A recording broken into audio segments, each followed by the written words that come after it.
Buongiorno. Purtroppo una giornata triste per l'incidente gravissimo che è accaduto ieri sera a Mestre, il bus che è precipitato da un ponte proprio all'entrata di Mestre, purtroppo quasi tutti giovanissimi i morti, ce ne stiamo occupando da ieri, ovviamente tutte le nostre reti sono impegnate nel darvi conto di quello che è successo. Queste sono le immagini proprio del momento in cui arriva l'autobus diretto al camping di Marghera e in cui precipita da questo cavalcavia proprio davanti all'ingresso principale di Mestre, è l'arteria che poi porta alla rotonda che introduce nell'autostrada. Vediamo ancora, ecco, vedete l'autobus che arriva a una certa velocità, a questo punto viene nascosto da un altro mezzo, l'immagine non scompare, ma poi lo si vede proprio rovesciarsi e fare un volo di 15 metri. Un bilancio gravissimo, ci sono 21 vittime, sono tutti giovanissimi perché erano ragazzi che stavano tornando al campeggio che è situato vicino all'Agenzia delle Entrate nei pressi della rotonda di Marghera. Vediamo il titolo del Gazzettino: rimosso all'alba il pullman della strage, le vittime sono quasi tutte giovanissime, il guardrail sfondato, il video delle operazioni di rimozione del pullman precipitato dal cavalcavia di Mestre, i dubbi e le ipotesi, cosa è accaduto davvero la sera del 3 ottobre a Mestre. Vediamo il volto dell'autista dell'autobus, l'ultimo post di Alberto, l'autista trevigiano morto con i passeggeri,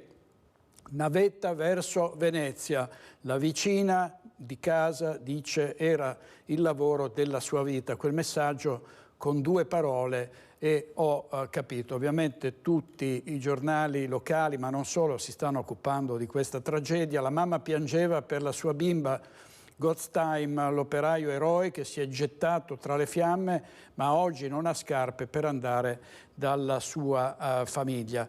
Avremo ovviamente collegamenti in diretta con i nostri colleghi da Venezia, da Mestre, da Padova e soprattutto dal luogo della tragedia dove questa mattina avevamo Ilaria Marchiori, Filippo Foi, insomma tutti i nostri inviati, Lucio Zanato, Valentina Visentin. Io direi in regia c'è Francesco Ceron.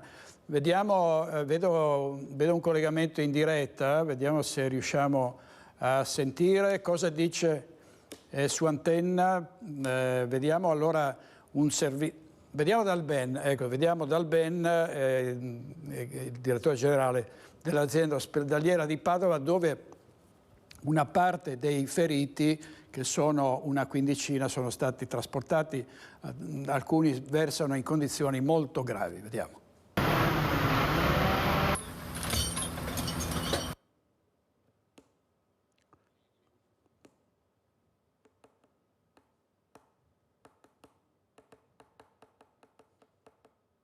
Sì, presso l'azienda ospedaliera universitaria di Padova sono ricoverati, come ormai è stato più volte comunicato già da ieri sera, 2 persone, c'è una bambina di 4 anni e una signora di 52 anni, in condizioni, diciamo così, pesanti, ecco, usiamo un po' questo termine. Sono persone sulle quali stiamo facendo di tutto di più per cercare di venire a capo, insomma, ecco, delle problematiche pesantissime che hanno. Vediamo un po' la situazione come evolve nelle prossime 24 ore. Quindi è fondamentale aspettare le prossime ore. Anche lei, direttore, è scosso da quanto è successo? Sì, naturalmente è stata una tragedia, la stiamo vivendo tutti con un senso, come dire, pesante, insomma, ecco, no? Di fronte a quello che succede accidentalmente. Poi si tratta appunto di persone che probabilmente erano qui in vacanza, quindi ecco. Poi quando ci sono di mezzo minori è ancora più pesante il quadro che si sviluppa, e quindi veramente siamo come dire, molto toccati, ecco, da questa cosa. Siete in contatto con i vari consolati per quanto vi riguarda? Sì, siamo stati contattati dai consolati e noi abbiamo in particolare il consolato spagnolo che chiede notizie appunto della signora, perché la signora è di nazionalità spagnola mentre la bimba ha la nazionalità ucraina. Senta, bandiera mezz'asta. Sì, l'invito del Presidente della Regione è stato questo, abbiamo aderito subito a questo invito, quindi abbiamo messo, come dire, la sede ospedaliera in lutto. Chiedo a lei la macchina... evidenze di parenti della bimba ucraina? No, è ancora tutto in fase di evoluzione, quello della costruzione delle reti parentali all'interno del mezzo o comunque all'esterno, quindi vedremo nei prossimi giorni anche di capire che collegamenti di parentela che ci sono tra le persone che abbiamo ricoverato, le persone o che sono purtroppo decedute o le persone che sono ricoverate in altri ospedali. La macchina della sanità del Veneto si è mossa in rete tempestivamente? Beh, assolutamente sì, il nostro sistema di urgenza ed emergenza è un sistema di assoluta eccellenza, si è mosso tempestivamente. Avete visto che l'elisoccorso, pur essendo, come dire, orario notturno, è decollato da Treviso e ci ha portato la bimba su Padova, insomma, ecco, quindi una risposta, ma tutto il sistema dell'urgenza e emergenza ha risposto come sempre in Veneto in maniera assolutamente eccellente. Senta, non so se ce lo può dire, ma sono traumi da schiacciamento, ustioni? Sì, c'è un po' di tutto. C'è un po' di tutto purtroppo perché appunto voi capite la dinamica dell'incidente e certo il tema ustioni è un tema molto importante, ma anche il tema appunto dei traumi, cioè, si tratta di politraumi, insomma, ecco, c'è dentro purtroppo un po' di tutto. Diceva che sono in corso appunto delle operazioni, degli interventi chirurgici? Sì, stiamo facendo tutte le cure necessarie, sia di carattere chirurgico che medico, e tutto quello che serve, insomma, ecco, per poter dare, e questa è la speranza, una risposta positiva a questi bisogni, insomma, di salute che queste persone hanno. Questo era il direttore generale dell'ULSS Padovana Dalben. Ieri sera sul luogo del disastro è arrivato il patriarca Francesco Moraglia. Vediamo. Patriarca, buonasera, giusto un commento per questa tragedia. Per questa tragedia immane un commento. C'è poco da dire di fronte a 20 salme, 2 bambini e pensare che molti si sono aggiunti in questo viaggio e pare fossero molti ucraini, quindi non c'è limite alla sofferenza delle persone. Chi crede prega, chi non prega rimane interpellato da qualcosa che fa capire come la nostra vita è veramente sospesa un filo. Grazie. Questo era il patriarca di Venezia, Monsignor Francesco Moraglia, che poi ha pregato, si è raccolto in preghiera davanti alle vittime che erano coperte da lenzuola, immagini drammatiche che abbiamo riproposto questa mattina su tutti i nostri, su tutta la nostra, tutto il nostro network. Vediamo adesso con Francesco Ceron in regia, vediamo che cosa ha detto il prefetto di Bari. C'è stata una conferenza stampa poco fa e ovviamente il prefetto di Bari ha dato conto di quanto è accaduto. Non abbiamo ancora la registrazione. Vediamo se c'è i soccorritori, vediamo il servizio sui soccorritori. Quindi sei in corso lì? Sì, sono andato, qualcuno mi ha buttato spingendo, le macchine stanno sopra, qualcuno mi ha mandato quello che spegnere il fuoco, no? Poi mi hanno mandato, poi ho preso per spegnere un po', però quello è piccolo, non posso spegnere quello fuoco perché è piccolo. Poi è venuto il carabiniere, poi c'è una che è la prima persona che stanno per aiuto, scusa, perché non posso parlare, tutti mi stanno facendo così. Va bene, dai, sei preoccupato. Siete entrati nell'autobus e siete riusciti a tirare fuori? No, prima non sono subito entrato al pullman, perché il vigile non è entrato al pullman, poi il vigile sta dicendo, vieni qua 3 persone, vieni qua un'altra 3 persone. Quello dico, ma scusa, Cioè la chiamavano, vieni sì, qua, vieni sì, qua, per da dare una sotto. mano per tirare il persone. Quante persone sei riuscito a tirar fuori dall'autobus? Io quasi 3-4. Fra cui una bambina. Bambina, anche un carne ho tirato io fuori. Che carne? Un cane? Un cane, sì. Sì, però quello carne è vivo, poi ho portato fuori.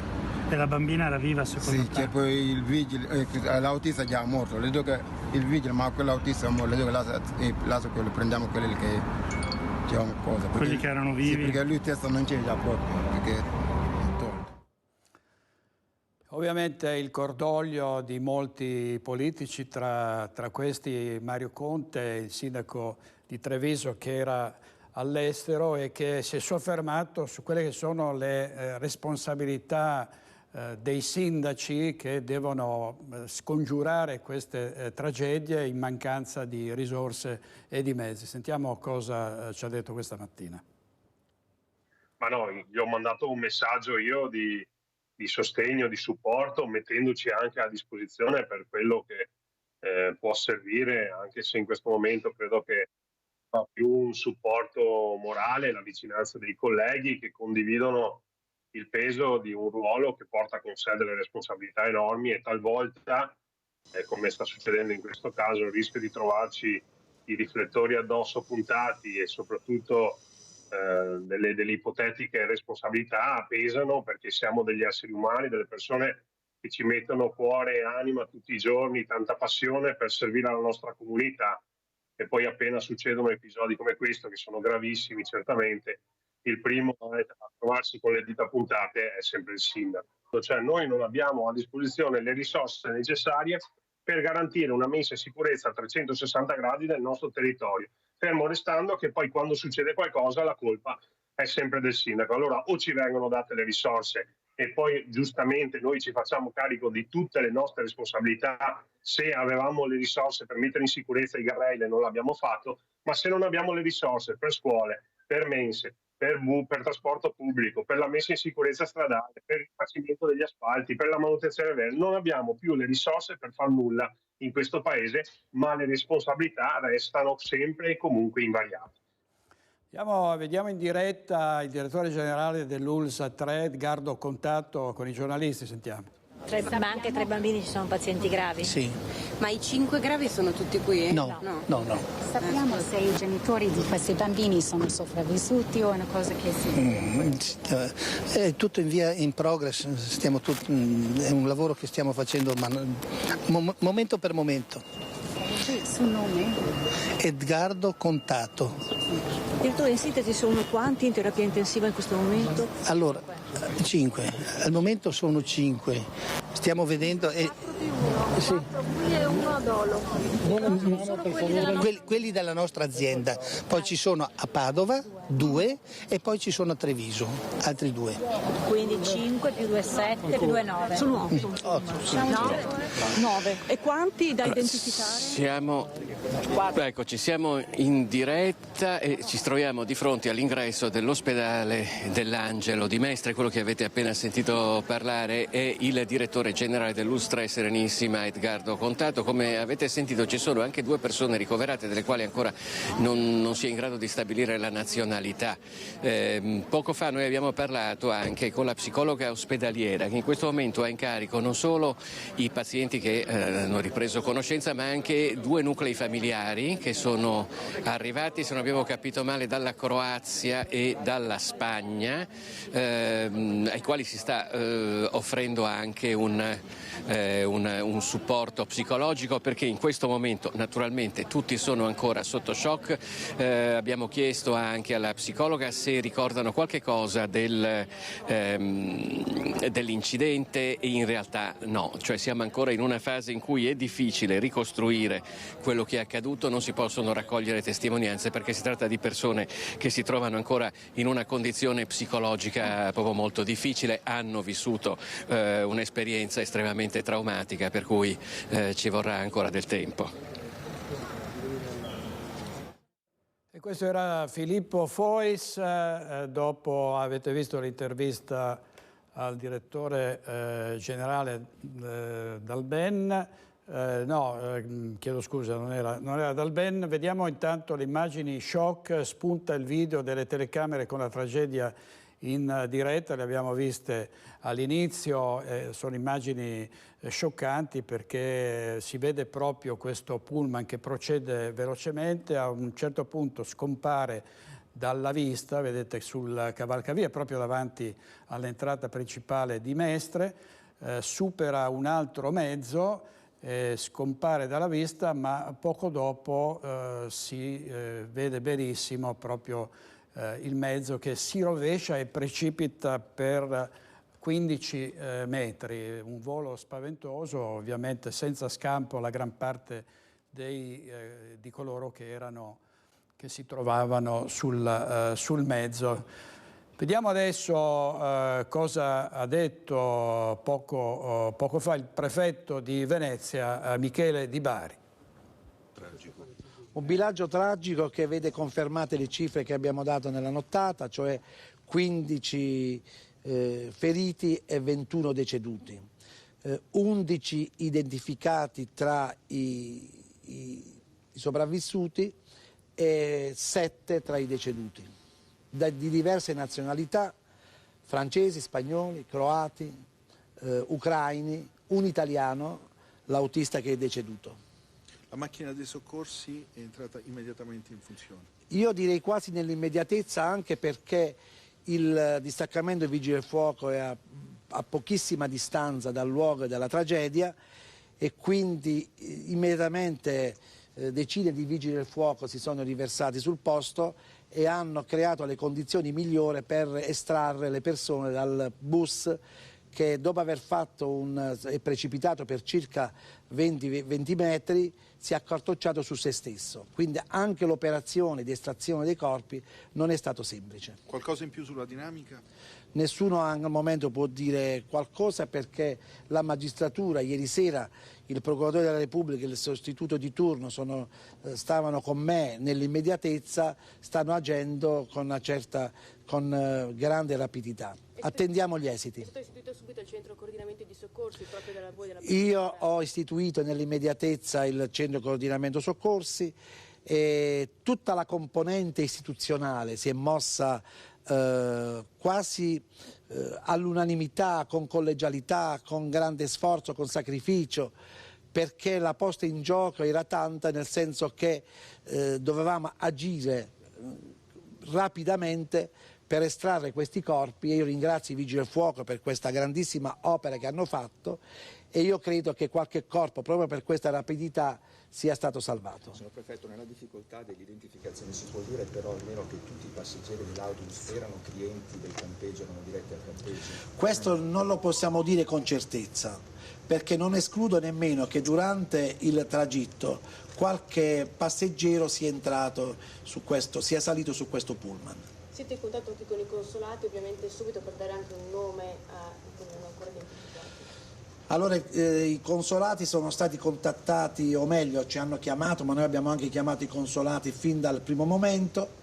C'è un coordinamento a livello ministeriale, sa la situazione, abbiamo fornito loro il numero telefonico e c'è questa dinamica comunicativa che non si è mai interrotta. Sarà lutto in tutta la regione? Sarà lutto in tutta la regione per 3 giorni, un lutto voluto sia dal Presidente Zaia che dal Sindaco Brugnano. Al netto delle indagini erano in corso lavori di consolidamento su quel cavalcavia, riguardavano anche il guardrail? Questo non lo so che ci sono dei lavori in corso per consolidare dei piloni, questo da quello che emerge anche visivamente. È possibile che possa esserci un altro mezzo coinvolto? Sono tutte ipotesi al vaglio della magistratura. Allora è arrivato a Mestre il presidente Luca Zaia, andiamo subito in diretta per sentire il commento del governatore. Sentiamo. Io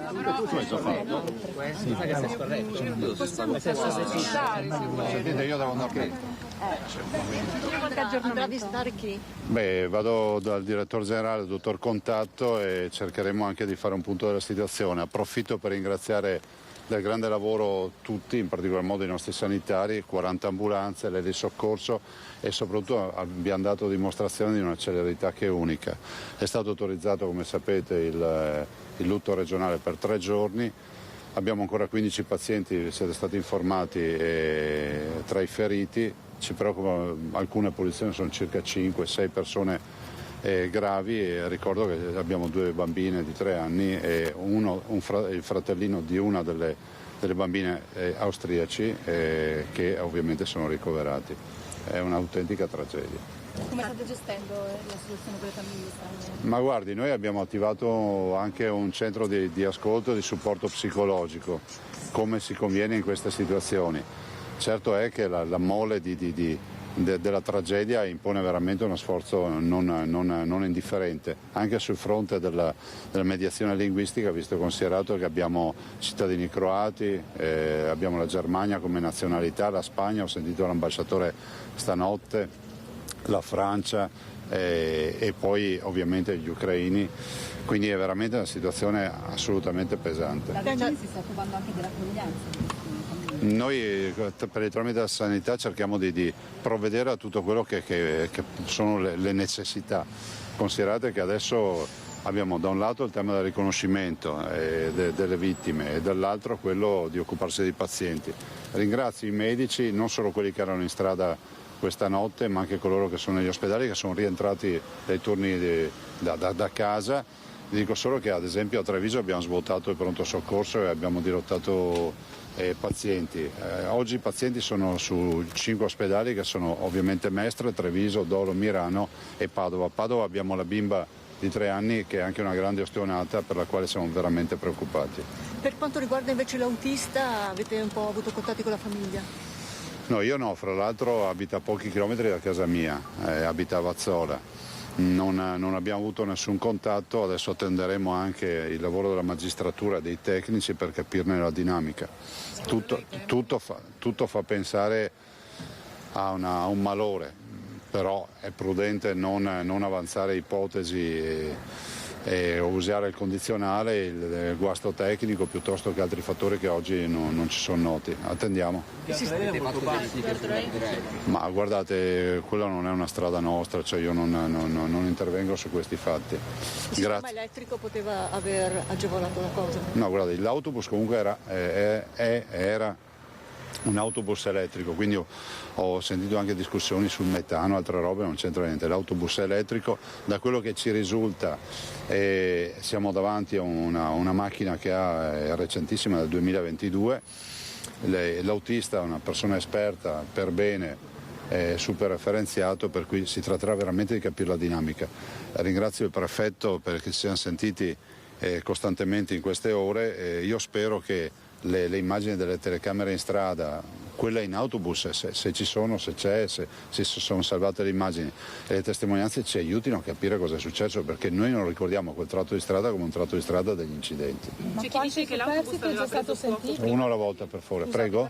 C'è chi dice che l'autobus aveva già preso fuoco prima di cadere dal cavalcavia. Non glielo so dire, però ci sono le telecamere, capiremo anche questo. Certo che è un autobus elettrico, quindi qualche perplessità magari può anche nascere.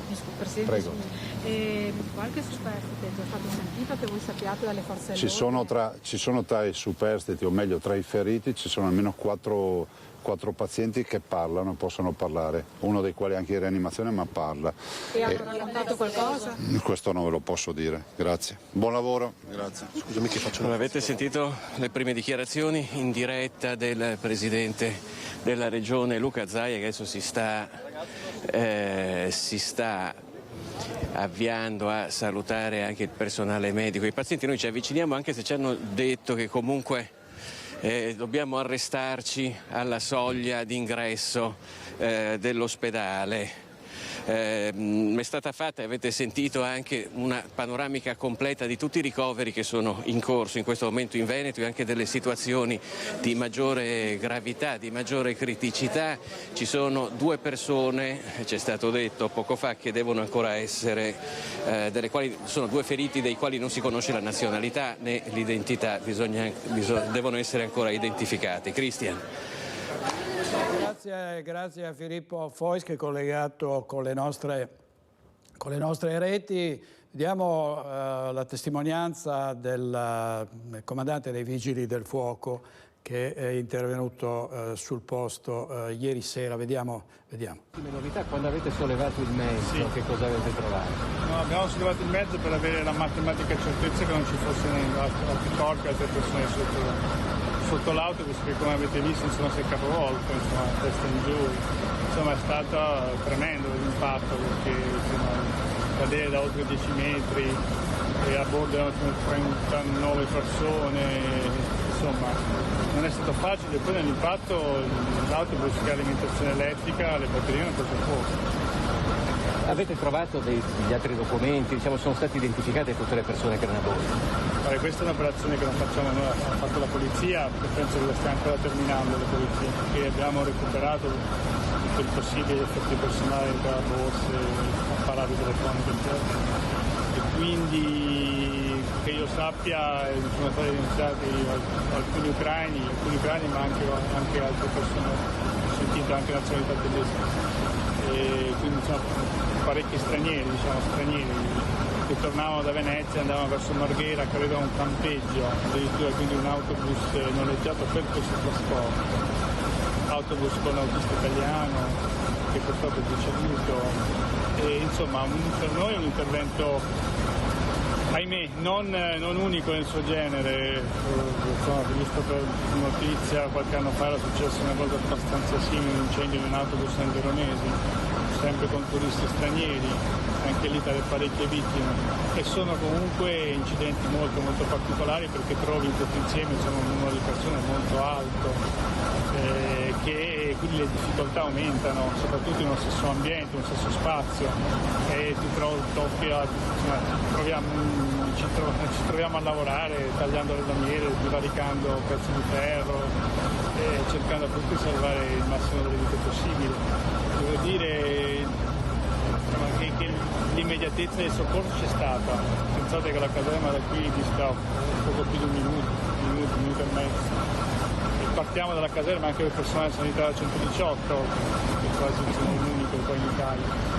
Noi siamo super affrettati, se mi permetto di dire, siamo davvero molto affrettati con questo tipo di lavoro con loro, soccorso tecnico e soccorso sanitario, tant'è che infatti il personale sanitario è stato straordinario, ha cercato di stabilizzare tutte le persone che erano in vita. Ahimè, al momento 2 persone ricoverate sono decedute perché alcune erano molto gravi, molto gravi.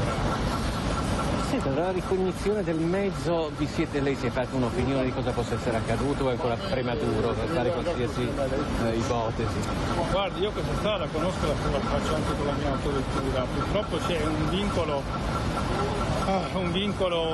proprio non facilissimo, nel senso che l'autobus doveva girare verso sinistra e poi c'è comunque una corsia che va dritta verso l'autostrada.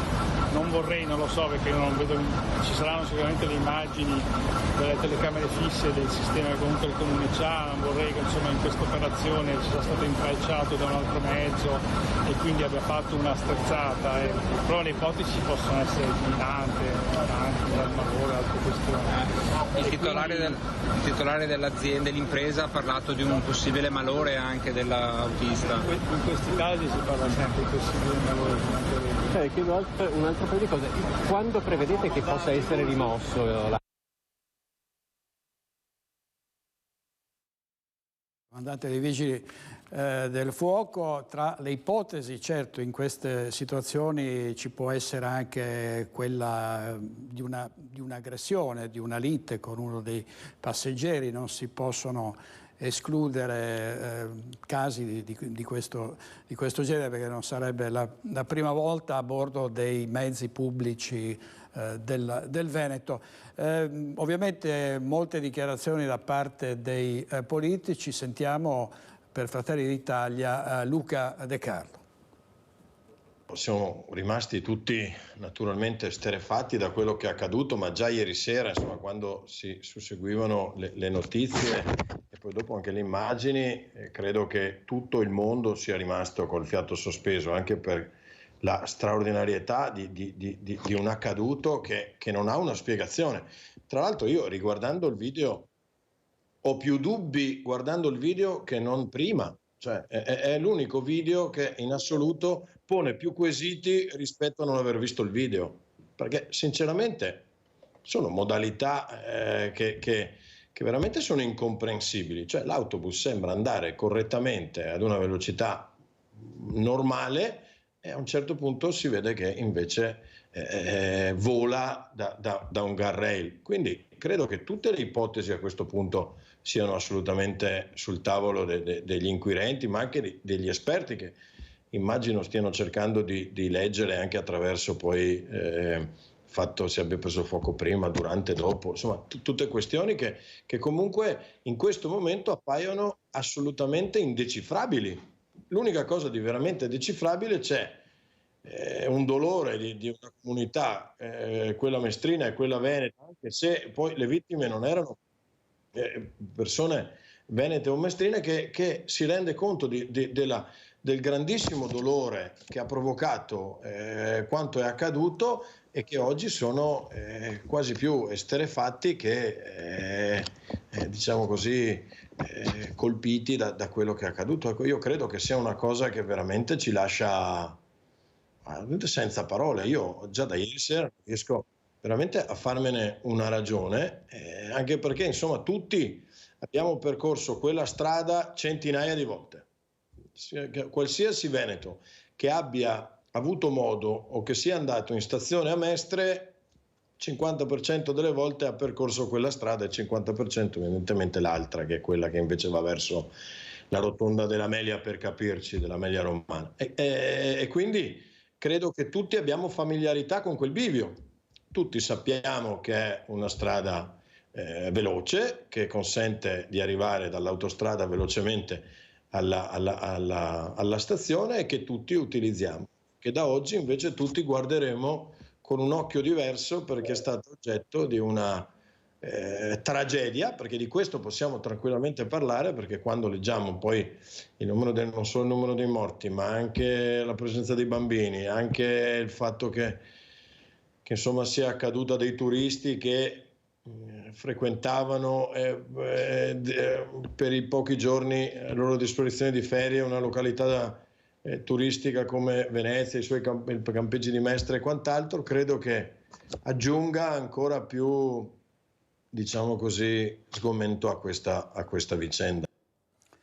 E così, senatore De Carlo, sentiamo anche il segretario del Partito Democratico regionale, Andrea Martella.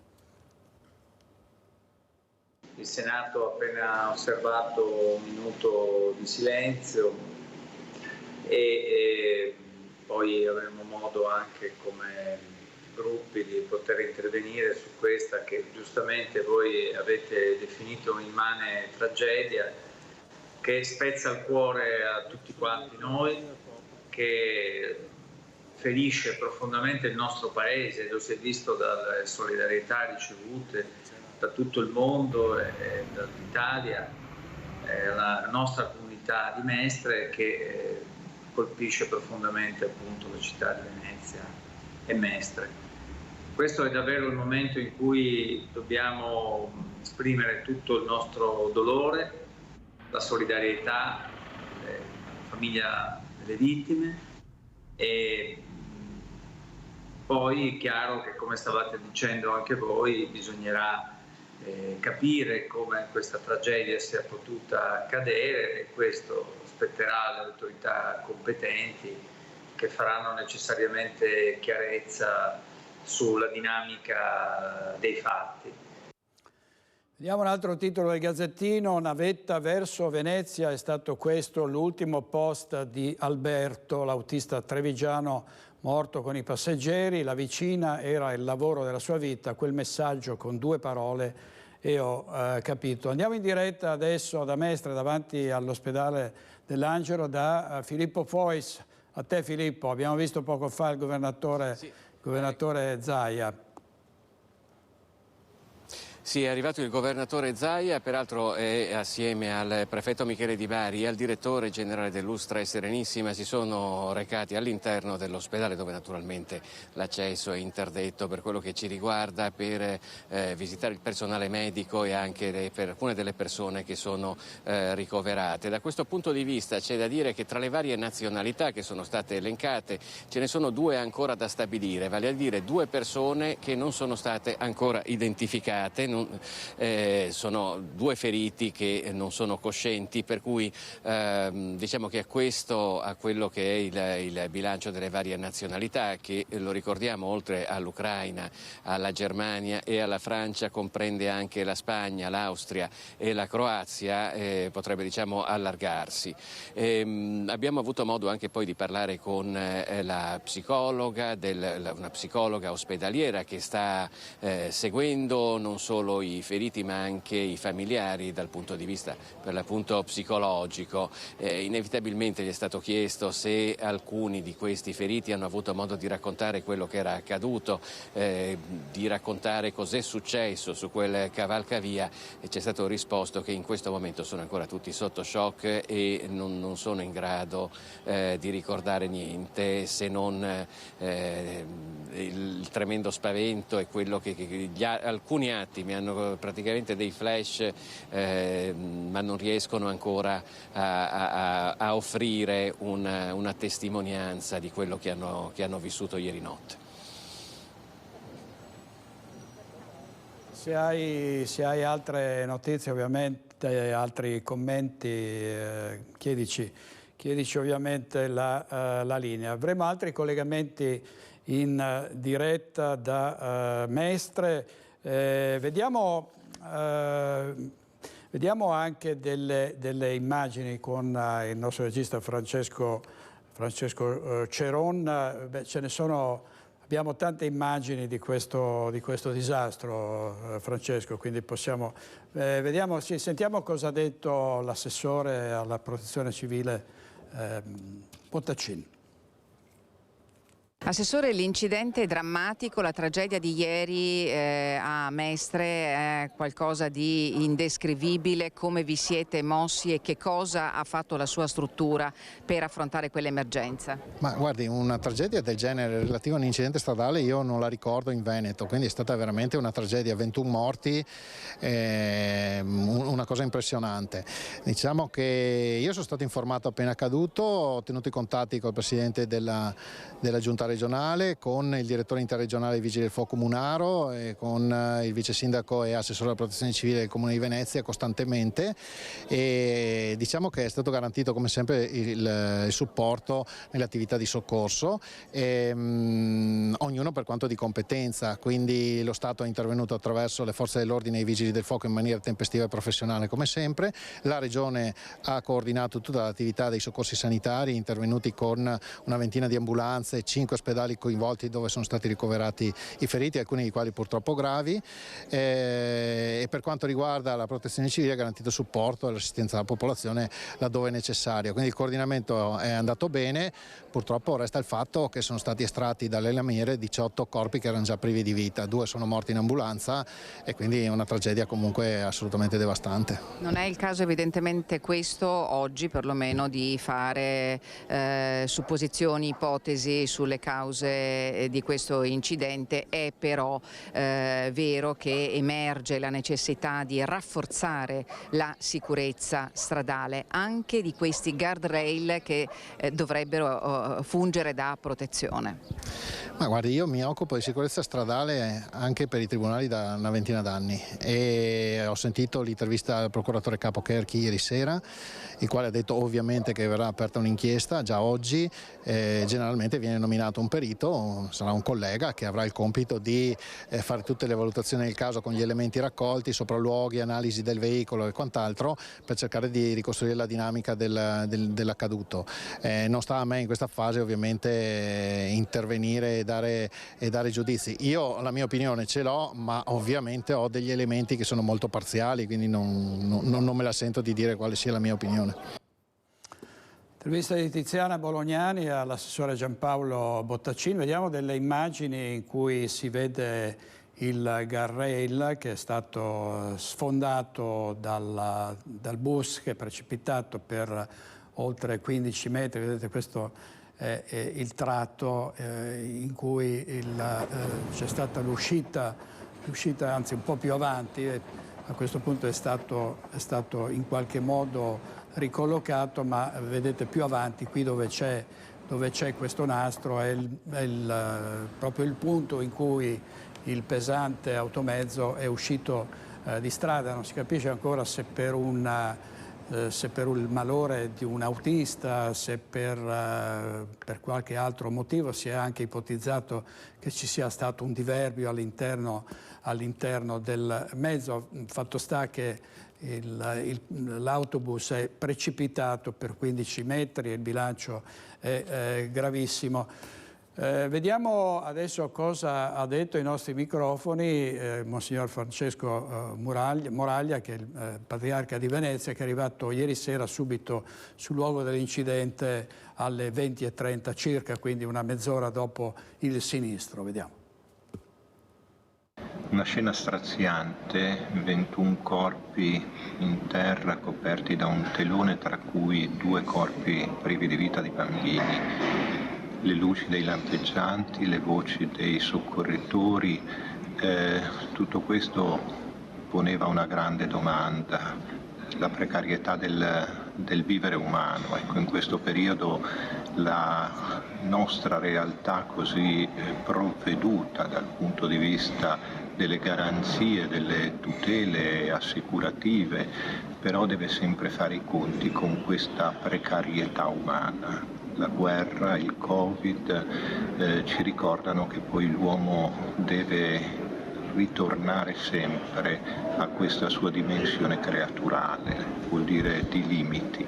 Ecco, riscoprire i nostri limiti non per temerli, ma per poter capire che la vita va anche vissuta insieme. Ecco, queste scene strazianti, così dure da accettare, ci pongono anche una domanda sul nostro vivere di tutti i giorni. Forse solamente unendoci, stando più insieme, più dalla stessa parte, più condividendo con gli altri la nostra umanità, riusciamo ad affrontare questi imprevisti, queste situazioni così inspiegabili dal punto di vista umano. L'uomo è un grande dono e deve riscoprire proprio questa realtà, soprattutto facendo tesoro di questi frangenti così drammatici e umanamente inspiegabili. Patriarca di Venezia, Monsignor Francesco Moraglia. Scene drammatiche, strazianti sul luogo dell'incidente. Vediamo qui un uomo che cerca di estrarre la bambina dal mezzo precipitato sotto il cavalcavia di Mestre. Sono state davvero immagini che hanno fatto e stanno facendo il giro del mondo. Vedete che c'è ancora vita a bordo di questo mezzo. Ecco l'uomo che riesce ad uscire e a estrarre una bambina delle cui condizioni non sappiamo dirvi. Però il bilancio ovviamente è gravissimo, sono 21 i morti e più di 15 i feriti, tra questi anche feriti gravemente, e quindi si dispera di salvarli. Allora sentiamo da Vazzola in diretta Francesca Bozza. A te la linea, Francesca. Sì, buongiorno direttore, siamo fuori dalla casa di Alberto Rizzotto. C'è un silenzio quasi surreale qui, direttore. Il dolore è talmente forte che i vicini, i conoscenti che abbiamo avvicinato qui in paese ci chiedono il silenzio, ci raccontano chi era Alberto, ma allo stesso tempo ce lo raccontano a telecamere e microfoni spenti. Per rispetto, ci dicono, della famiglia e del dolore immane che si è abbattuto su questa famiglia, su questa comunità ieri sera dopo la tragedia di Mestre. Abbiamo avvicinato una collega catechista della mamma mamma di Alberto, perché la mamma fino a qualche anno fa faceva la catechista, è tuttora molto impegnata in parrocchia, nella comunità, nel sociale, e sempre a telecamere spente, con gli occhi lucidi, ci diceva che è una famiglia meravigliosa, come meraviglioso era Alberto. Gentile, dolce, educato, amante del suo lavoro, della sua professione, ed è una cosa che ritorna ascoltando anche i vicini di casa, che ci dicono appunto che Alberto amava tantissimo la sua attività. Qualcuno ci dice non si vedeva spesso qui a Vazzola proprio perché era spesso impegnato nel condurre, nella guida degli autobus e dei pullman, e quindi non si vedeva spesso, ma questo denota quanto fosse attaccato alla sua professione. È una giornata, la vedete, il cielo è grigio come è l'umore, e non può essere diversamente, di tutta l'intera comunità di Vazzola, dove la famiglia era molto conosciuta proprio anche per l'impegno nella comunità, nel sociale, accanto ai bambini della mamma di Alberto. Abbiamo visto prima un movimento, abbiamo sentito una finestra aprirsi, quindi probabilmente all'interno ci sono i genitori di Alberto, ma comprensibilmente non c'è assolutamente nessuna voglia di parlare, perché il trauma, la tragedia che li ha travolti è davvero fortissima, e qui dovrebbe arrivare nel pomeriggio anche il sindaco per portare il cordoglio dell'intera comunità, quel cordoglio che il sindaco ha raccontato a Lucio Zanato questa mattina. Direttore, questa è la situazione qui a Vazzola, davvero difficile anche raccontare di fronte a questa tragedia così immane i sentimenti che si provano e l'atmosfera che si respira. Non c'è dubbio, grazie molte a Francesca Bozza, e sentiamo l'intervista di Lucio Zanato al sindaco di Vazzola. Sentiamo. È stata una notizia ricevuta ieri nella tarda serata, sicuramente una notizia enorme. È stata una tragedia quello che è successo lì a Cavalcavia di Mestre, e successivamente, conoscendo la notizia relativamente a chi conduceva l'automezzo, che è un ragazzo della nostra comunità che abita a Tezze di Piave, per cui sono rimasto ancora più scioccato da questo punto di vista, e conosco molto bene la famiglia, che è una famiglia, ho conosciuto anche lui per quei brevi periodi che si trovava in comune, in località, e quindi devo dire che è stata veramente una notizia stratosferica. Sono vicino naturalmente alla famiglia, da parte mia ma anche di tutta l'amministrazione, e delle condoglianze per questo ragazzo di 40 anni, vivace, molto espansivo, gli possa essere successa una cosa simile. E non possiamo poi neanche dimenticare quelle che sono c'è una vicinanza anche ai familiari di quelle che sono le vittime, nonché anche ai familiari di quelle persone che sono fuori dagli ospedali e che sono in attesa di conoscere le condizioni dei loro cari. Quindi chiaramente è una cosa veramente, veramente grande. E direi che non ci sono altre parole per commentare una situazione del genere. Ha ragione, non ci sono altre parole per commentare una situazione del genere. Vediamo altre immagini di questa notte, i rottami di quel che rimane dell'autobus vengono, vedete, agganciati ad una gru, e questo pesante mezzo viene sollevato e portato in un hangar, dove ovviamente sarà oggetto di indagini da parte della magistratura per sapere se per caso ci siano state altre ragioni che abbiano provocato la fuoriuscita del pesante automezzo.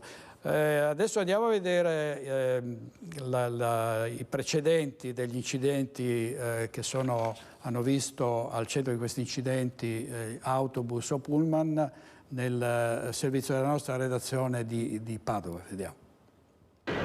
È Era il 5 maggio del 2012 quando un autobus che stava portando 23 ex carabinieri e i loro familiari provenienti da Latina al raduno nazionale dell'Associazione Nazionale Carabinieri di Jesolo uscì di strada lungo la A13 all'altezza di Ponte San Nicolò in provincia di Padova. Furono 5 i morti, 18 i feriti. 3 uomini e 2 donne persero la vita, una tragedia che scosse tutta la nazione. Anche in quel caso, come nella tragedia di Mestre, i feriti furono portati in vari ospedali da Padova a Treviso. A differenza dell'incidente di Mestre, però, l'autista del mezzo si salvò. L'uomo, per quell'incidente, venne condannato in via definitiva a 7 anni di reclusione per omicidio stradale plurimo e per essersi messo alla guida sotto l'effetto della cocaina. L'autista laziale morì nell'agosto del 2020 dopo una lunga malattia. Più recente invece l'incidente che coinvolse un pullman diretto in Romania che uscì di strada lungo il raccordo tra la A13 e la A4. Erano le 13 del 16 gennaio di quest'anno, 52 le persone a bordo del mezzo, tutte straniere. Fortunatamente nessuno morì, ma furono 10 le persone ferite. E questi sono, vediamo qua, i mezzi dei Vigili del Fuoco che portano in un hangar i rottami dell'autobus che è precipitato dalla cavalcavia. Ovviamente sarà quel che rimane dell'autobus sarà oggetto di indagini approfondite per capire se ci sia stato un guasto meccanico o altre ragioni che possono aver determinato la fuoriuscita dalla carreggiata. A volte possono esserci anche problemi pneumatici che a volte esplodono e possono provocare delle uscite di mezzi anche molto pesanti come questo. Qui vedete ancora i vigili del fuoco al lavoro. Ieri sera l'autobus è stato agganciato ad una gru e poi caricato su un mezzo che l'ha trasferito appunto in un hangar dove sarà sottoposto ad altre indagini da parte dei tecnici e della magistratura. Vediamo la vittima, l'autista, è l'unico italiano che è morto in questa tragedia, tutti gli altri sono stranieri. Dovremmo vedere con Francesco Ceron delle immagini. No, mi dicono che c'è il presidente Zaia in diretta di nuovo, sentiamo. Ne ricordiamo tragedie, o meglio, sono pochissime le tragedie a questi livelli, 21 morti, 19 dei quali tra le lamiere, 2 persone hanno perso la vita in ambulanza e poi 15 feriti. Ricordo che tra i 15 feriti c'è una coppia di fratelli, 3 anni e 13 anni, ricoverati a Treviso. La mamma è morta e anche il compagno della mamma. E tra i deceduti abbiamo una bimba di 1 anno, poco più, una ragazza di 13-14 anni, siamo ancora nella fase di identificazione, e tra i feriti vi ricordo che abbiamo appunto due bimbe di 3 anni, una di 3 e una di 4 anni, e un ragazzo appunto del quale parlavo prima, che è un ragazzo austriaco, fratello di una delle 2 bimbe di 13 anni. 5-6 di questi pazienti tra i 15 sono in pericolo di vita, sono in condizioni gravissime. Ci preoccupa moltissimo la situazione della bimba ricoverata di 3 anni a Padova, al centro grandi ustionati, che oltre ai traumi che ha subito c'è anche una grande ustione. Presidente, chi ha incontrato? I parenti li abbiamo visti, li abbiamo incrociati nella sala, diciamo, dell'accoglienza. Abbiamo lasciati tranquilli, ho parlato invece con gli psicologi, lo staff medico.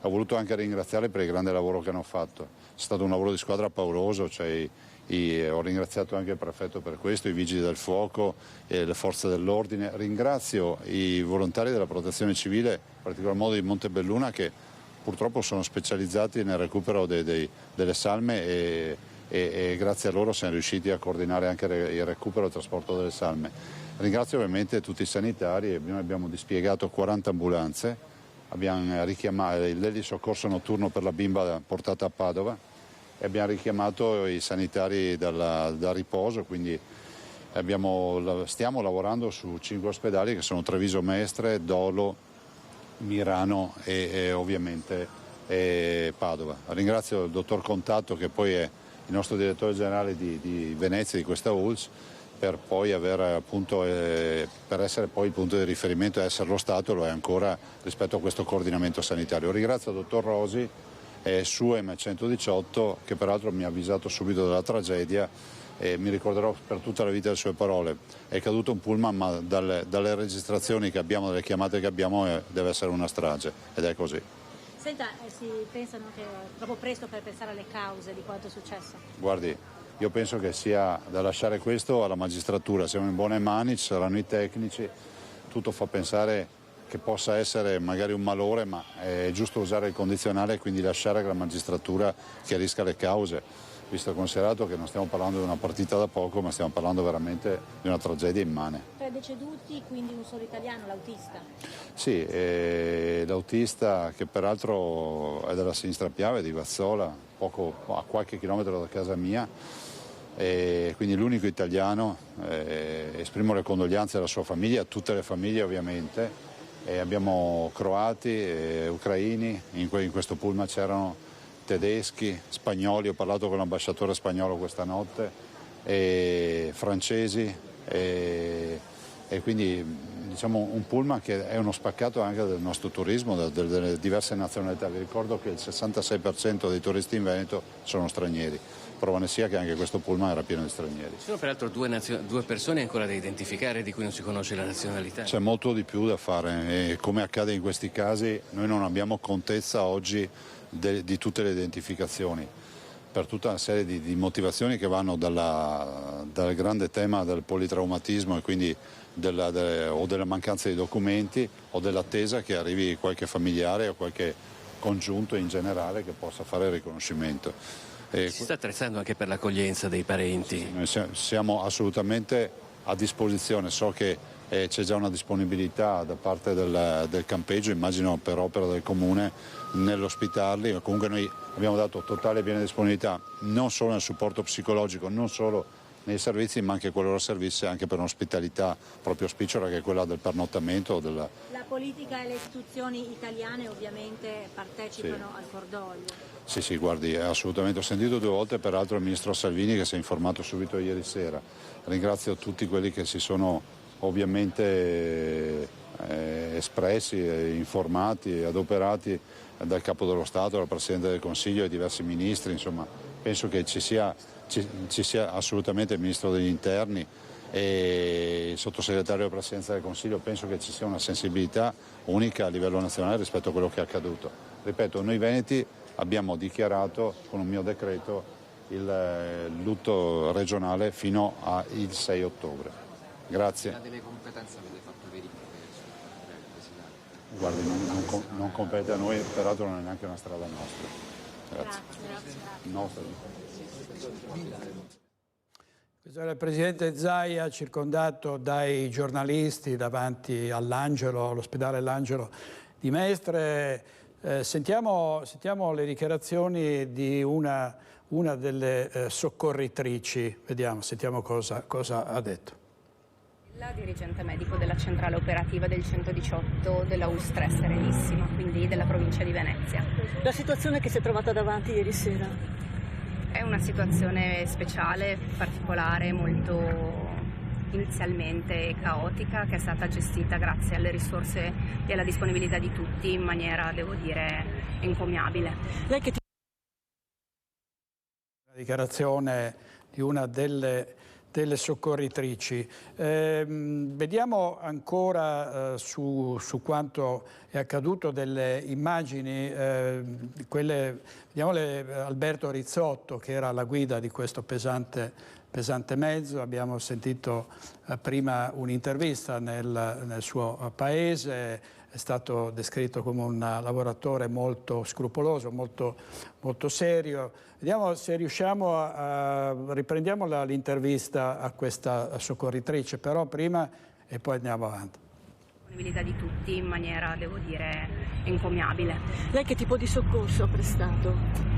Io decisioni e decidere chi portare dove e quindi poi smistare i pazienti in base alle risorse che avevamo disponibili. Che tipo di feriti avevate già visto? Erano tutti pazienti traumatici, alcuni anche con una componente di grande ustione a causa del fuoco che era divampato all'interno dell'autobus. Di che nazionalità erano le persone che ha soccorso? Abbiamo avuto solo pazienti stranieri di diverse nazionalità, non è stato immediatamente chiara l'origine geografica. Posso con certezza dire che c'erano persone che parlavano spagnolo e persone che parlavano in tedesco, però poi generalmente la lingua utilizzata per il soccorso è stato l'inglese con tutti. Mi risulta che ci fossero dei francesi o un francese? Non, questo non glielo so dire, non sono informata sulla nazionalità precisa, io non ho parlato in francese con nessuno. Le problematiche con il volo da quell'altezza, il fuoco, se può raccontarci un attimo cosa si è trovata davanti? La dinamica è stata una dinamica estremamente importante perché c'è stata la duplice componente di trauma dovuto alla precipitazione e di ustione dovuta al fuoco, quindi diciamo che erano scenari tutti estremamente complessi dal punto di vista clinico. Abbiamo avuto la relativa fortuna di avere il passaggio sul cambio turno, quindi avevamo a disposizione anche in ospedale, c'è stata una grandissima risposta perché tutti quelli che stavano finendo il turno pomeridiano si sono fermati e quindi abbiamo avuto un buon numero di risorse disponibili di personale sanitario. Sono necessarie ora donazioni di sangue? Per questo non mi sento di darle una risposta, bisognerebbe parlare con la dirigenza ospedaliera. Che cosa le dicevano i feriti che erano in grado di parlare? La sofferenza per il trauma e il dolore per la ricerca dei familiari che non sapevano esattamente dove fossero e le condizioni cliniche. Purtroppo noi ci troviamo quotidianamente di fronte a scenari di questo genere, non a livello di numerosità ma a livello di caratteristiche cliniche, quindi diciamo che abbiamo avuto moltiplicato a livello di numeri però abbastanza la nostra quotidianità lavorativa, per cui siamo... Ovviamente in campo anche gli psicologi, sentiamo Rita Lorio, una psicologa ospedaliera, sentiamo. Innanzitutto quello che noi facciamo proprio è una sorta proprio di riorientamento, quindi cercare un attimino proprio di fermarli nel qui e ora, okay, perché arrivano proprio in uno stato di agitazione, in uno stato proprio quello che dicevo prima, anche di confusione, no? Perché queste notizie purtroppo quando arrivano scioccano tutti, figuriamoci poi quando ad essere coinvolto è un nostro caro, ecco. Quindi la prima cosa proprio da fare è quello proprio di, noi lo chiamiamo un intervento di normalizzazione, proprio di riorientamento alla realtà, ecco. Questa è la cosa diciamo necessaria, indispensabile proprio da fare. E poi ci si mette a disposizione proprio di tutto quelli che sono i loro bisogni, che sono inizialmente proprio quelli di avere informazioni, notizie, che noi stiamo cercando un po' di raccogliere e di darle, ecco. Sì. Sì. Cosa stanno feriti? Cosa hanno raccontato? Che si poteva già mettere insieme, fare riunire? No, queste sono, sì, ancora siamo in una fase diciamo molto, sì, in cui dobbiamo cercare anche un po' di capire. Cosa vi hanno raccontato i feriti, dottoressa? Ricordano qualcosa di quello che è successo? Sono ancora proprio in quella fase che noi chiamiamo lo shock e quindi magari dei ricordi confusi. Cosa ricordano? Ecco, ricordano, cioè sono ancora proprio in quello stato di agitazione, di confusione che è tipica proprio dell'evento traumatico, ecco, quindi sicuramente non sono ancora nella fase proprio di quella che noi chiamiamo la consapevolezza, ecco, di quello che è successo o di quello che potrebbero aver perso, ecco, quindi... Come sono stati avvertiti i familiari delle vittime o dei feriti? Questo, ecco, io a questo non posso rispondere perché appunto non è una mia, ecco, però sicuramente c'è la direzione. Finora abbiamo praticamente 3-4 nuclei familiari, ma siamo in attesa che ne arrivino degli altri. Alcuni sono arrivati proprio questa notte, ecco, anche dalla Croazia, ecco. E alcuni credo che loro fossero proprio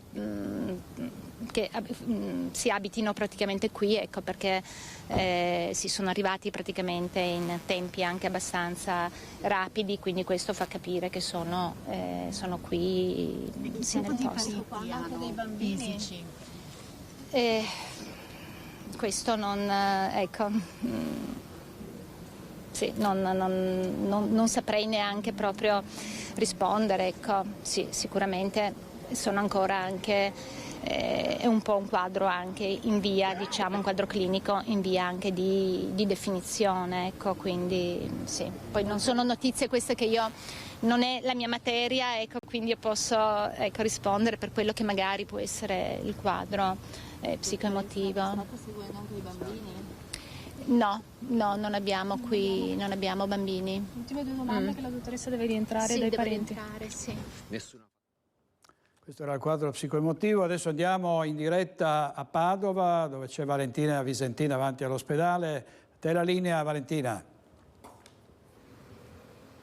Sì, buongiorno direttore, sono in corso proprio in queste ore gli interventi chirurgici sulle due pazienti ricoverate arrivate ieri sera qui a Padova. Si tratta di una bambina ucraina di 4 anni nata nel 2019 di una 52enne spagnola, gravi ustioni ma anche politraumi, un quadro clinico serio, lo avete sentito dalle parole del direttore generale dell'azienda ospedaliera di Padova Giuseppe Dalben, che oggi alle 11 ha annullato la conferenza stampa prevista e ha fatto solo un punto stampa fornendo il bollettino medico delle due pazienti.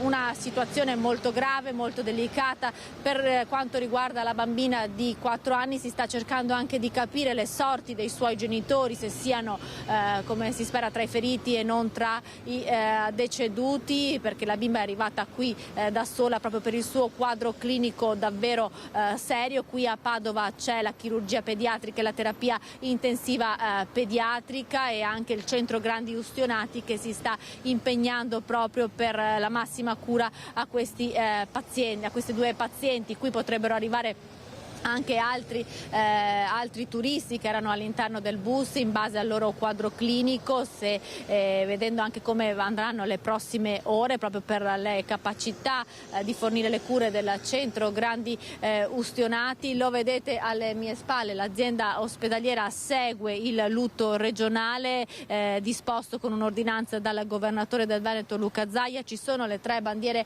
a mezz'asta, quella della regione Veneto, quella italiana e quella dell'Unione Europea, che sono anche il simbolo di quello che è stata questa tragedia, visto che tutte le vittime sono turisti europei che visitavano proprio Venezia. La nazionalità infatti di una delle due feriti qui a Padova è spagnola, l'altra ucraina. Una città, quella di Padova, che sta vivendo questo shock. Anche il sindaco Sergio Giordani ha espresso la sua solidarietà e vicinanza ai parenti delle vittime, ma anche al sindaco Luigi Brugnaro. Imponente il dispositivo anche dei vigili del fuoco mandati da Padova per gestire l'emergenza, e proprio da Padova è partita l'autogru che questa mattina ha rimosso alle prime luci dell'alba quella che restava dell'autobus linea precipitato dal cavalcavia. Per il momento queste sono le novità. Se ci sono ulteriori aggiornamenti sulle condizioni di salute della bambina di 4 anni ucraina e della signora 52enne spagnola vi faremo subito sapere. Continueremo a monitorare la situazione. Da Padova è tutto. Direttore, restituisco la linea allo studio. Grazie molte, grazie a Valentina Visentini in diretta da Padova. Vediamo adesso un altro contributo. Parla Elio Tomasella, perché si pensa che possa esserci stato un guasto meccanico o qualcos'altro, insomma, di meccanico che possa aver provocato questa tragedia. Sentiamo queste dichiarazioni.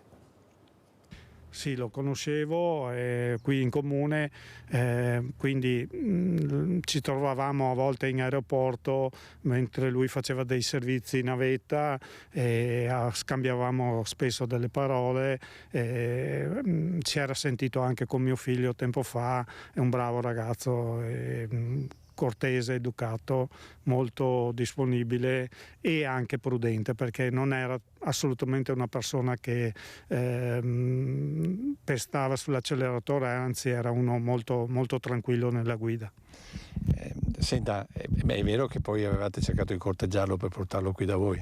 Sì, c'è stato un momento con la crisi degli autisti che l'avevamo contattato, visto che lui è residente qua vicino, se voleva venire a lavorare da noi.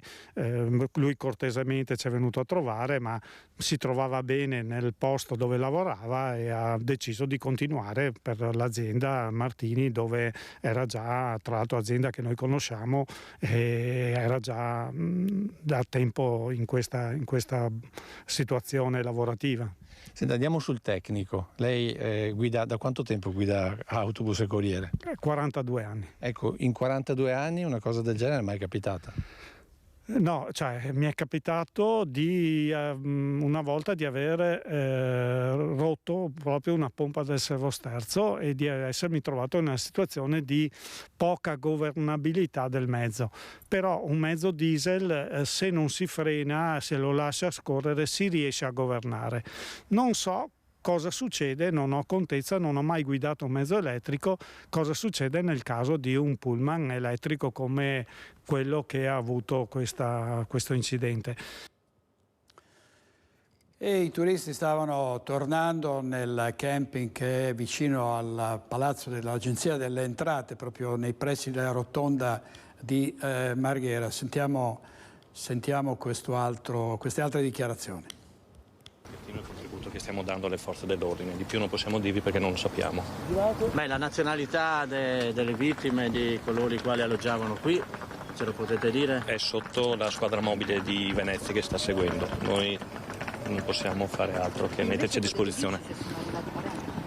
Non ancora, ma dopo uscirà il comunicato stampa in tarda mattinata, scusate. Per quanto riguarda invece gli ospiti che non erano riusciti a partire con la navetta, sono ancora qui da voi? Comunicato stampa più tardi, non possiamo dirvi altro perché non abbiamo altro da dirvi. Vediamo se vediamo le prime pagine dei giornali, in particolare del Gazzettino. Ecco qui di nuovo le immagini shock, spunta il video delle telecamere con la tragedia in diretta, oltrepassa un pullman e poi la sterzata, abbiamo già visto. Rimosso all'alba il pullman della strage, le vittime sono quasi tutte giovanissime. Il guardrail sfondato, e davvero ci si chiede come possa essere considerata una protezione valida un guardrail arrugginito a quell'altezza, saranno ovviamente polemiche. E poi la mamma piangeva per la sua bimba, Gottsheim, l'operaio eroe che si è gettato fra le fiamme, ma oggi non ha scarpe per andare dalla sua famiglia. Navetta verso Venezia, l'ultimo post di Alberto, l'autista trevigiano morto con i suoi passeggeri. Andiamo in pubblicità 1 minuto e mezzo e poi torniamo di nuovo con altre notizie.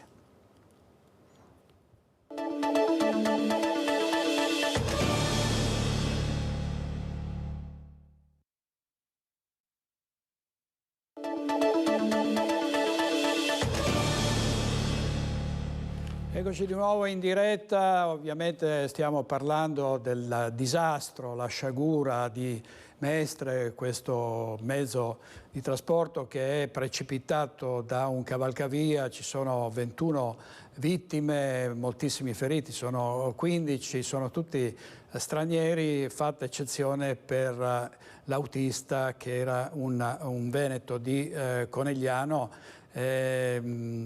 che è sempre stato considerato un uomo attento, scrupoloso, preciso, ma si indaga ovviamente a maggior ragione sulle cause di questo sinistro. Potrebbe essere stato un colpo di sonno, un attimo di distrazione, una telefonata. Ovviamente sono cause che saranno accertate dall'inchiesta che è già in corso. Intanto vediamo sentiamo sul guardrail. Il mezzo, siamo sul cavalcavia, vedete ha impattato e ha graffiato il guardrail per circa 30 metri. Qui il guardrail si interrompeva, c'erano 2 metri, vedete, di spazio libero e qui cominciava nuovamente il guardrail. Ecco, in questo punto il camion si è spostato ulteriormente, ha avuto lo spazio per spostarsi sulla destra, è salito sopra il nuovo guardrail che iniziava in questo punto, l'ha schiacciato sfondandolo e qui ha sfondato il parapetto che dà sulle ferrovie. E sotto c'è un volo di 15 metri che non ha lasciato scampo quasi a nessuno. Beh, adesso c'è un'inchiesta in corso, però insomma a prima vista dopo una tragedia del genere non si può che pensare ad una protezione inconsistente. C'è un vuoto di 15 metri e c'è un vecchio guardrail che è alto mezzo metro e che non può, diciamo, resistere nemmeno all'urto di un'auto, figuriamoci se può contenere lo schianto di un mezzo pesante come quello di un autobus. Sarà un'inchiesta lunga e ovviamente che seguiremo per capire di chi possono essere le responsabilità. Andiamo avanti con altra cronaca nera. C'è stata una svolta nelle indagini sulla rapina in casa di Mortise. C'è un sospettato, sentiamo Valentina Visentin. Potrebbe avere le ore contate il responsabile della violenta rapina avvenuta nel quartiere di Mortise a Padova lo scorso 20 settembre. I carabinieri stanno stringendo il cerchio attorno ad un sospettato, un cittadino nordafricano. Entrato di notte nell'abitazione di via Madonna della Salute, vistosi scoperto, ha prima colpito al volto con un pugno la figlia del 62enne proprietario di casa. Poi, dopo aver afferrato un coltello da cucina, ha colpito al braccio l'uomo procurandogli serie ferite. Michele Alberti, 62enne, è stato sottoposto ad un intervento chirurgico. La figlia, sotto shock all'indomani della rapina, aveva raccontato di aver paura a rientrare in casa perché temeva che il malvivente potesse tornare a colpire. Lo straniero si era coperto il volto durante la fuga, ma non è riuscito a portare via nulla. Grazie alle telecamere di videosorveglianza della zona e alla maglietta abbandonata a terra insieme al coltello insanguinato, i carabinieri hanno raccolto elementi importanti per identificare il responsabile. In un pomeriggio 10 tentativi di truffa agli anziani a Padova, 9 sono stati sventati proprio dalle potenziali vittime, vista la grande sensibilizzazione messa in campo dalla questura e dai mezzi di comunicazione. Una è andata a buon fine, ma il truffatore è stato arrestato.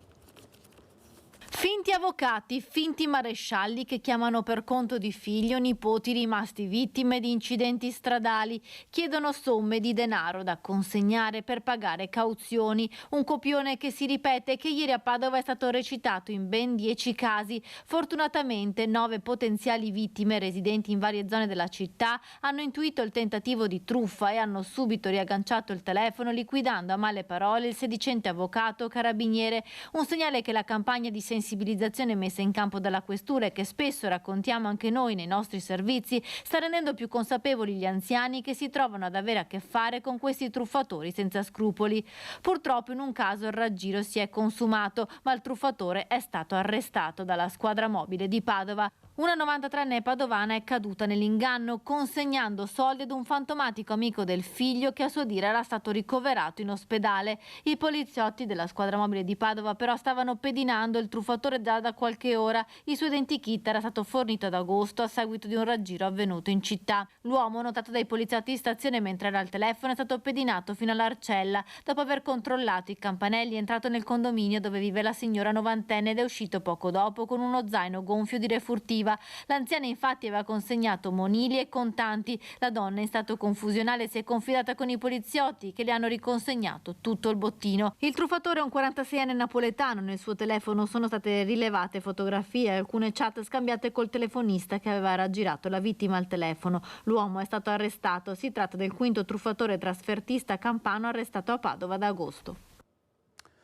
A Tarso prevale la paura in un'abitazione di via Toniolo, è il terzo furto in 5 anni. Sono stanca e provata psicologicamente, dice la proprietaria, dello stesso umore sono i residenti in via Ruglio. Vediamo. Onestamente non mi è mica passata, c'è ancora. Infatti domenica non ho mangiato Ieri sera un po' meglio e oggi psicologicamente ti blocca lo stomaco. Sono giorni difficili per chi sabato sera, rientrando a casa, si è scoperto violato e vulnerabile. Nella villetta di Danilo Dall'Antonia, in via Ruio a Tarzo, i ladri hanno portato via circa 3.000 euro in contanti e delle catenine d'oro, un ricordo di madre e zia. Ma più che altro anche dispiace che per loro il valore economico, però è lo shock. Cioè entri in casa, ti trovi... Ero stanco, non volevo andare a dormire, non potevi perché era un caos in camera mia. Era tutto un caos, sopra non si passava neanche, praticamente sono entrati dalla porta dietro che dà su quel terrazzo, l'hanno forzata e così. Stesso copione in una casa poco distante, sempre in via Ruio, e poi in questa abitazione di via Tognolo. La proprietaria Federica Antoniazzi racconta di essere venuta a conoscenza del raid tramite la chat del controllo di vicinato. Io ho immaginato che fossero entrati a casa mia, ho mandato il vicino di casa a controllare, lui ha visto che c'era la tapparella su, io avevo chiuso tutto, quindi ho capito che erano entrati, praticamente messo a soqquadro le camere, e in particolare insomma cassetti e tutto, però naturalmente non avevo niente perché erano già stati nel 2021. E prima ancora, racconta sempre la signora Federica, nel 2018, insomma 3 furti subiti in 5 anni. Sono troppi e io non so, ho paura, insomma non mi sento sicura proprio per niente. Io adesso sì, ho incubi di notte, cioè comunque non è che lo vivo bene, voglio dire, sono altro, adesso è appena successo, quindi ho fatto fatica a dormire, quindi insomma proprio insomma ci sono delle difficoltà a livello psicologico. Che le visite siano periodiche, lo conferma anche la signora Caterina. I ladri, dice, conoscono i nostri movimenti. L'anno scorso, il 1° di dicembre, sopra da me e anche giù da mia figlia, alle 6 di sera. Quindi insomma questa è una zona battuta. Sì, spesso. Secondo me loro ci conoscono bene. Sanno i movimenti. Tutti i movimenti. Soprattutto in un paese come questo. Sì, soprattutto i movimenti, l'orario, sanno tutto. Andiamo avanti con i furti perché a San Giacomo di Veglia a essere colpita è stata la canonica, ha rubato il portafogli del parroco che in quel momento stava celebrando la messa. Spero trovino almeno i documenti, dice ai nostri microfoni Don Giulio Fabris, servizio di Christian Arboit. Ho detto alla gente anche domenica, se qualcuno vede i documenti da qualche parte, se me li porta mi fa piacere, se no, come che ho fatto, sono andato non c'erano tanti soldi, 60-70 euro, non di più. Ha chiesto un aiuto anche ai parrocchiani. Don Giulio Fabris, derubato sabato sera del suo portafogli. Ignoti si sono introdotti nella canonica di Piazza Fiume a San Giacomo di Veglia mentre stava celebrando la messa vespertina. Il parroco si è accorto del furto una volta nel suo ufficio e vedendo il caos sulla scrivania, i fogli spostati, il breviario aperto, il portafoglio scomparso e il problema sono proprio i documenti. Tutto. Patente, carta d'identità e come si chiama, cartellino sanitario. È la prima volta che succede? No, è venuto altre volte, 3-4 anni fa. Stavolta sopra lì c'era anche il mio telefonino, non è neanche toccato. Credo che siano andati proprio col Prosecuro, sono venuti dentro, preso e via. Sapevano che lei stava svolgendo messa? Probabilmente sì. Sull'episodio indagano i carabinieri, ma che non si tratti di un fatto isolato lo dice anche la titolare del bar che domina proprio la piazza di San Giacomo. Siccome di questi furti ultimamente ne abbiamo abbastanza, non solo il Don, anche su in paese da me, a Scomigo, non sappiamo esattamente se sono ragazzi o se sono dei professionisti. Comunque sicuramente siamo tutti allertati. Io stessa mi sento tante volte un po' a rischio. Infatti noi abbiamo munito il nostro locale di telecamere per questo motivo, perché siamo tutte ragazze, tutte donne, insomma. Non è proprio così divertente, anche perché arriviamo la mattina presto, si va via la sera non tardissimo, ma a una certa la piazza qua è proprio vuota, quindi non che queste evitino i furti, ma sicuramente sono un piccolo deterrente, speriamo almeno. Sorprende il ladro in casa, e quindi restiamo in tema, e lo fa scappare. Ora il malvivente è stato individuato dai carabinieri. Il fatto è successo a fine agosto a Follina, vittima del furto una 47enne che si è trovata il malvivente faccia a faccia. Era entrato nell'abitazione approfittando di una porta lasciata momentaneamente aperta ed è riuscito a sottrarre il portafogli della donna. Poi la fuga in auto, vistosi scoperto. Nei giorni scorsi, grazie ad una serie di riscontri incrociati, fra i quali le riprese dei sistemi di videosorveglianza della zona, i militari dell'Arma hanno individuato il ladro, un 52enne già noto alle forze dell'ordine e che è stato denunciato. Ancora un break pubblicitario e poi torniamo per vedere se ci sono novità sulla scena di questa tragedia del treno, di quanto è successo, insomma, dell'autobus che è precipitato dal cavalcavia. A tra poco.